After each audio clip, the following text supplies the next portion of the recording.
Hello, it's me again, Henry Longard, and this is the ERAE with some updated API software. You will note that these numerals are now 3x5. There's a 3x5 option.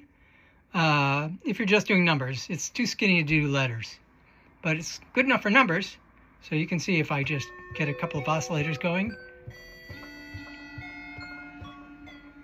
So you can see that those are pretty legible.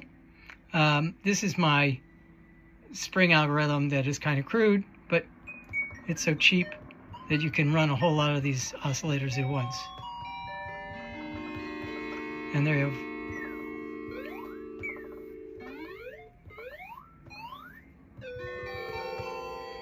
I should fiddle with this algorithm a little, but it's kind of fun. Good and polyphonic. All right, so much for that. But what about, ooh, look, it's the layout of keys. Now you see we've got this normal grid option.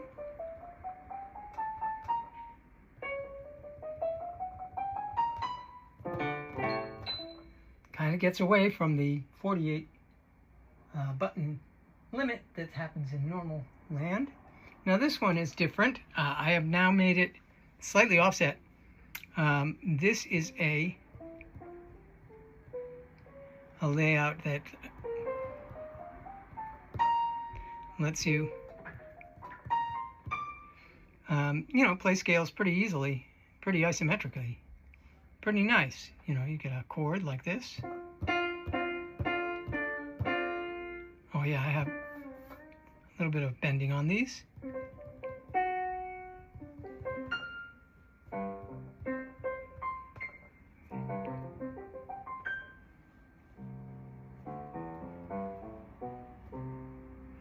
So the layout is pretty easy to figure out.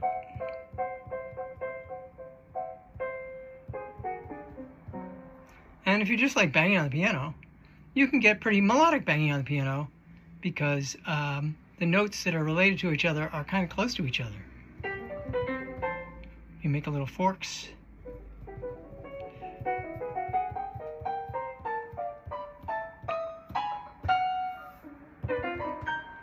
This is actually related to a real isometric layout. And I have made this, maybe it's a little hard to see. I will take the brightness down here. Brightness. We'll bring that down. And now I've made this little addition here. You see, these are squares, but they're really supposed to be hexagons. So if you dial the brightness down, you can see them as hexagons now.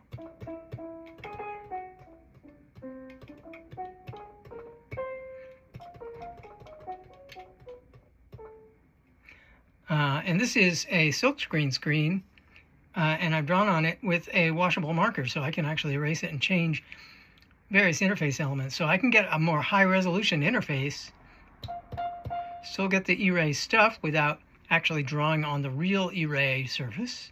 So it's kind of replaceable.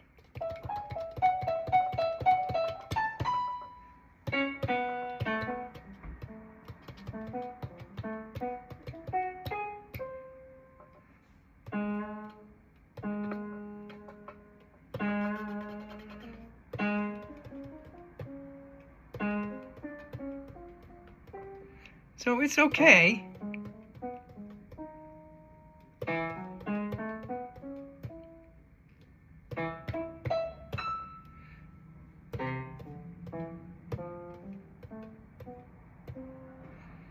It doesn't really have a good feel to it, which is also the problem even without it.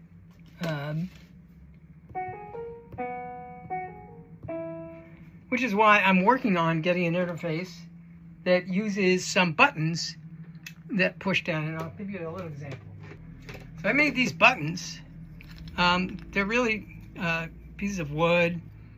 You can find these in a hardware store under some other name. But the idea is to stick these up. And now you'll have keys that look more like keys. And when I get this in an interface, it's probably going to look more like this. You probably need them to get a little closer together. But you get the idea. And I have a board that I have to drill a whole bunch of holes in and put some foam on the top. So the foam will hold these up and bring them back after I push them down, even though they're just resting right here and they actually reset themselves pretty well. I think the foam will keep them a little more stable. Yeah, you know, so there can be a...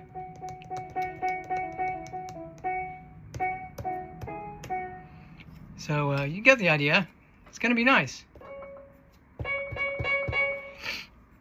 But you can see there's a little... these are actually things you stick in double sunk screw holes in order to make them invisible.